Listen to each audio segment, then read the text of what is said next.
जय हिंद। स्टडी बसेरा की नई वीडियो में आप सभी का हार्दिक स्वागत है। चैनल पर नए हैं तो चैनल को सब्सक्राइब कर लीजिएगा, वीडियो को लाइक और शेयर भी करते चलिएगा।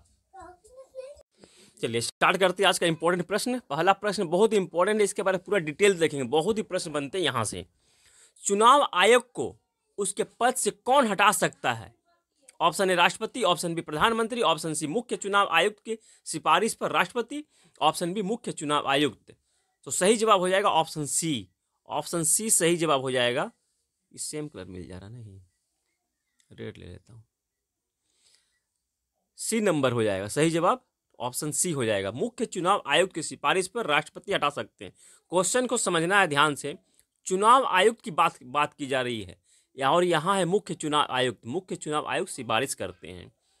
तो चुनाव आयोग में अभी वर्तमान में 3 सदस्य होते हैं, जिनमें कि एक होते हैं मुख्य चुनाव आयुक्त और 2 होते हैं उनके सहयोगी, जिन्हें कि चुनाव आयुक्त कहते हैं, इलेक्शन कमीशन कहते हैं।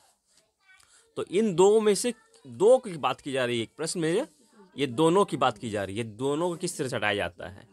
तो सही जवाब समझ गए आप लोग, हम लोग। तो इसका निर्वाचन आयोग की चर्चा संविधान के किस आर्टिकल में, किस अनुच्छेद में, ये प्रश्न बनता है। तो अनुच्छेद 324 में इसकी चर्चा 324 से 329 के बीच में है। और चुनाव आयोग की यानी कि निर्वाचन आयोग की स्थापना कब हुई थी? निर्वाचन आयोग की स्थापना 25 जनवरी 1950 को हुई थी। और इसीलिए इसी की उपलक्ष्य की याद में हम लोग 25 जनवरी को मतदाता दिवस मनाते हैं। 25 जनवरी को 25 जनवरी को मतदाता दिवस भी मनाते हैं।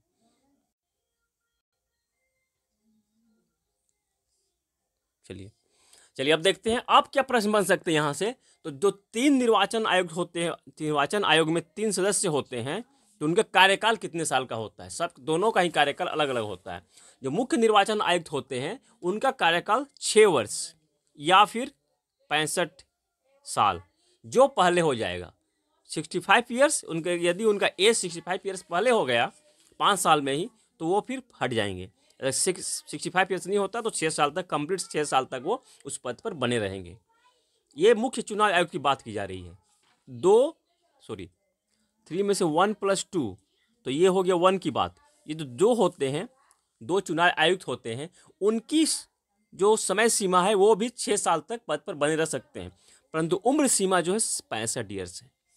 62 साल तक एज तक वो बने रह सकते, जो भी पहले हो जाएगा। अगर 62 साल उनका एज पूरा हो जाता है तो पहले ही हट जाएंगे, 6 साल कंप्लीट नहीं करेंगे। और चुनाव आयोग में 1 अक्टूबर 1993 से पहले एक सदस्य रहते थे चुनाव आयोग मेंबर, और परंतु 1 अक्टूबर 1993 के बाद से 3 सदस्य होते हैं चुनाव आयोग में। 3 सदस्य होते हैं 1 अक्टूबर 1993 से पहले मुख्य चुनाव आयुक्त कौन थे? तो पहले मुख्य चुनाव आयुक्त सुकुमार सेन थे। बहुत इंपॉर्टेंट प्रश्न है। सुकुमार सेन पहले मुख्य चुनाव आयुक्त। वर्तमान में मुख्य चुनाव आयुक्त कौन है? वर्तमान में राजीव कुमार है। और चुनाव आयुक्त कौन कौन है? तो अनूप चंद्र पांडे और अरुण गोयल हैं। इनका काम क्या है चुनाव आयुक्त का? मुख्य चुनाव आयुक्त का यानी कि केंद्रीय चुनाव आयुक्त। तो केंद्रीय चुनाव आयुक्त यानी कि भारतीय निर्वाचन आयोग का काम है विधानसभा का चुनाव करवाना, लोकसभा का, राज्यसभा, राष्ट्रपति और उपराष्ट्रपति का चुनाव संपन्न करवाना इनका काम है केंद्रीय चुनाव आयोग का। अब मुख्य चुनाव आयुक्त को संसद द्वारा महाभियोग लगाकर हटाया जा सकता है। हटाने की प्रक्रिया महाभियोग द्वारा, संसद द्वारा महाभियोग लगाकर। इनकी नियुक्ति कौन करते हैं? तो इनकी नियुक्ति राष्ट्रपति करते हैं। इनकी नियुक्ति राष्ट्रपति करते हैं और हटाया जाता है महाभियोग यानी कि इम्पीचमेंट बिल द्वारा इनको हटाया जाता है, इम्पीचमेंट एक्ट द्वारा। अब हम लोग आते हैं राज्य चुनाव। ये तो हम लोगों ने बात कर लिया मुख्य चुनाव आयुक्त के बारे में, केंद्रीय चुनाव आयोग के बारे में। अब हम लोग आते हैं राज्य चुनाव आयोग।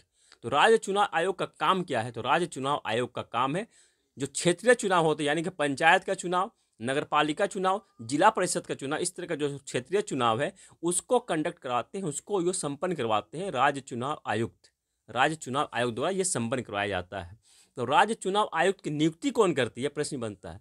तो राज्य चुनाव आयुक्त की नियुक्ति राज्यपाल करते हैं और केंद्रीय चुनाव आयुक्त की नियुक्ति राष्ट्रपति करते हैं। क्लियर है यहाँ? और राज्यपाल की नियुक्ति राष्ट्रपति करते हैं और उम्र सीमा की राज्यपाल की नियुक्ति फिर कौन करते हैं? राज्यपाल की नियुक्ति भी राष्ट्रपति करते हैं। और राज्यपाल की उम्र सीमा कितनी है? तो 35 ईयर्स है, 35 साल। राज्यपाल की बात की जा रही है, 35 साल इनका एज होना चाहिए राज्यपाल बनने के लिए। और राज्यपाल की नियुक्ति राष्ट्रपति करते हैं। जब राज्यपाल की बात चल रही है तो ये भी हम लोग समझ लिए यहाँ पे। क्लियर, समझ सारा कुछ क्लियर हो गया। चलिए कस चलते हैं हम नेक्स्ट क्वेश्चन पे। आपातकाल के समय कौन सा अनुच्छेद निलंबित नहीं होता है?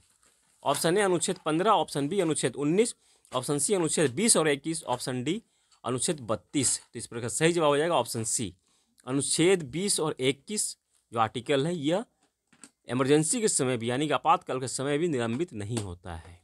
चलिए नेक्स्ट क्वेश्चन देखते हैं। अगर डोनेट करना चाहते हैं तो यहाँ से QR कोड से 1 2 जो भी है जो भी कर सकते हैं आप कर सकते हैं, 1 2 5 10 15 100 मेंबरशिप भी ले सकते हैं। चलिए नेक्स्ट क्वेश्चन। अंडमान और निकोबार द्वीप समूह को कौन अलग करता है? अंडमान और निकोबार द्वीप समूह को कौन अलग करता है? Option 10 degree channel, option B Andaman सागर, option C English channel, option D great channel. इस प्रकार का सही जवाब हो जाएगा option A, 10 degree channel. Andaman और निकोबार को, यह अंडमान ऊपर और नीचे निकोबार है तो यहाँ पे इसे 10 डिग्री चैनल कहते हैं। यह इंडिया तो इसे अंडमान निकोबार ये अलग करते हैं 10 डिग्री चैनल। चलिए नेक्स्ट क्वेश्चन देखते हैं। भारत की स्वतंत्रता के लिए माउंटबेटन योजना की स्वीकृति के समय कांग्रेस अध्यक्ष कौन थे? Option A Sardar Vallabhbhai Patel, option B JB Kripalani, option C doctor Rajendra Prasad, option D Maulana Abul Kalam Azad. इस प्रश्न का सही जवाब हो जाएगा ऑप्शन बी, JB कृपलानी, आचार्य JB कृपलानी। इनको आचार्य जी भी कहते हैं। आचार्य JB कृपलानी उस समय अध्यक्ष थे आज़ादी के समय, स्वतंत्रता प्राप्ति के समय। यह प्रश्न ये भी बनता है सिंपल सा, स्वतंत्रता प्राप्ति के समय कांग्रेस के अध्यक्ष कौन थे? तो JB कृपलानी। ये इस तरह से प्रश्न बनता है, ये घुमा कर प्रश्न आ जाएगा कि भारत की स्वतंत्रता के लिए माउंटबेटन योजना की स्वीकृति के समय कांग्रेस अध्यक्ष कौन थे, या माउंटबेटन योजना जो बन रही थी उस समय कांग्रेस अध्यक्ष कौन थे? तो JB कृपलानी। प्रश्न किसी भी तरह से हो सकता है, आंसर होगा JB कृपलानी। चलिए नेक्स्ट क्वेश्चन देखते हैं। क्वेश्चन नंबर 5, गौतम बुद्ध का संबंध किस वंश से है? गौतम बुद्ध का संबंध किस वंश से है? ऑप्शन ए मौर्य वंश, ऑप्शन बी शाक्य वंश, ऑप्शन सी कुरु वंश, ऑप्शन डी ज्ञात्रिक वंश। तो इस प्रश्न का सही जवाब हो जाएगा ऑप्शन बी, शाक्य वंश से संबंध है गौतम बुद्ध जी का। और ऑप्शन डी में जो देखें ज्ञात्रिक वंश, ये ज्ञात्रिक वंश महावीर स्वामी जो जैन धर्म के प्रवर्तक है, 24वें तीर्थंकर थे, 24वें तीर्थंकर महावीर स्वामी थे, तो उनका संबंध था ज्ञात्रिक वंश, ज्ञात्रिक क्षत्रिय वंश से। थोड़ा हम लोग गौतम बुद्ध जी के बारे में थोड़ा डिटेल जान लेते हैं, रिवाइज कर लेते हैं। तो गौतम बुद्ध जी का जन्म लुम्बिनी कपिलवस्तु में हुआ था। इनके पिता का नाम सुदोधन था। इनकी माता का नाम माया देवी, महामाया देवी था। और इनके बचपन का नाम, गौतम बुद्ध जी के बचपन का नाम सिद्धार्थ था। इनकी पालन पोषण गौतमी प्रजापति ने की थी, जो उनकी मौसी थी। और इनकी पत्नी का नाम यशोधरा था, जो कोलिया गणराज्य की राजकुमारी थी। यह इनकी पत्नी का नाम यशोधरा था। इनके पुत्र का नाम राहुल था। यह भी ध्यान रखना, प्रश्न इससे भी बनता है। इनके पुत्र का नाम, गौतम बुद्ध जी के पुत्र का नाम राहुल था। और गृह त्याग की घटना को क्या कहते हैं, प्रश्न बनता है। गौतम बुद्ध जी के गृह त्याग यानी घर त्यागी घटना को क्या कहते हैं? तो महाभिनिष्क्रमण कहते हैं। 29 वर्ष की आयु में इन्होंने गृह त्याग किया था। और ज्ञान प्राप्ति 35 वर्ष की उम्र में बैसाखी पूर्णिमा के दिन बोधगया बिहार में हुई थी। कौन से वृक्ष के नीचे? तो पीपल वृक्ष के नीचे, जिसे कि बोधि वृक्ष कहते हैं, इसलिए पीपल वृक्ष को बोधि वृक्ष कहते हैं। कहाँ हुई? तो बिहार के बोधगया में, गया जिला के बोधगया में हुई थी। और प्रथम उपदेश, बहुत ही इंपॉर्टेंट प्रश्न बनता है, प्रथम उपदेश कहाँ दिया था? तो सारनाथ। सारनाथ में कहा, अगर हार्ड क्वेश्चन बनता तो ऋषिपत्तनम, याद रखिएगा।